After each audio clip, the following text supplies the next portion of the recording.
I'm Jamie Wheel, founder of the Flow Genome Project and author of Recapture the Rapture, Rethinking God, Sex, and Death in a World That's Lost Its Mind. The collapse in meaning that I think, you can at least argue we're in the midst of right now is complex and multivariable. Things are likely to get harder before they get better. If you want to do things that everybody has access to, that are effective and zero to low cost, start with our own bodies and brains. Because our own bodies and brains shape our ability to access inspiration, healing, and connection.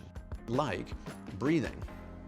We are all strongly encoded to breathe. In our nervous systems, there is all sorts of reinforcement of respiratory rate, rhythm, depth, and it has a profound impact on our consciousness. We can alleviate stress, we can affect depression, we can even remove or lessen PTSD, all just by teaching people how to breathe better. That's amazing. So respiration is one example. Another one is sexuality. For tens of thousands of years, humans figured out how to reproduce without an instruction manual. Researchers have found that it actually maps one-to-one with our ecstatic circuitry. Our procreation drives are the foundational neurological wiring. We could be helping people reclaim their natural physiological response to shed trauma, alleviate pain, lessen depression, heighten connection. Embodiment is a third. We have a vagus nerve that goes from our brain stem all the way down to our root. We have an endocannabinoid system that actually is the metronome and regulator of everything from inflammation to memory extinction to feelings of well-being. Our nervous systems and our bodies can actually be profoundly potent tools to unlock and discharge trauma and to prime and prompt peak states and inspiration. And then the final two you could almost kind of see as amplifiers, substances and music.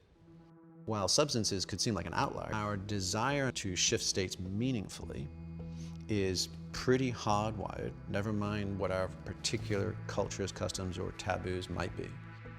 We can make use of widely available substances and we can combine them with other skillful protocols that we understand how our bodies and brains work to reliably deliver us to peak experience. And then the final one is just music. There's a strong case to be made that music even preceded language. All of our stories where we're like, and then man discovered fire, and then man discovered language, like, man might have discovered a funky ass backbeat. If you think about like sex, drugs, rock and roll, and like, oh no, Elvis and the Grateful Dead and the Beatles are gonna destroy civilization, you're like, actually, no. These are the things that created civilization. For all of human history, moving, singing, clapping, dancing, playing were seamlessly integrated into the community, and everybody was expected to be a participant. Over time, people would get into an entrained peak state together, a non-ordinary state, which they then found was healing and essentially sort of reset the Etch-a-Sketch. If you take those 5 elements, respiration, sexuality, embodiment, substances, and music, and you put them together, you end up with something that you can kind of playfully call the alchemist cookbook. Once you realize how powerful these 5 tools are, especially in combination, you can use it to support alchemy or the process of human fulfillment or transformation. It doesn't promise an out or an escape. It doesn't promise a happily ever after that is structurally different from right here, right now. But it does provide us a way to remember what we forgot, to patch our bones, and to find our brothers and sisters. And if we can help each other do that, then we stand a chance. We stand a chance of reclaiming our deepest inspiration.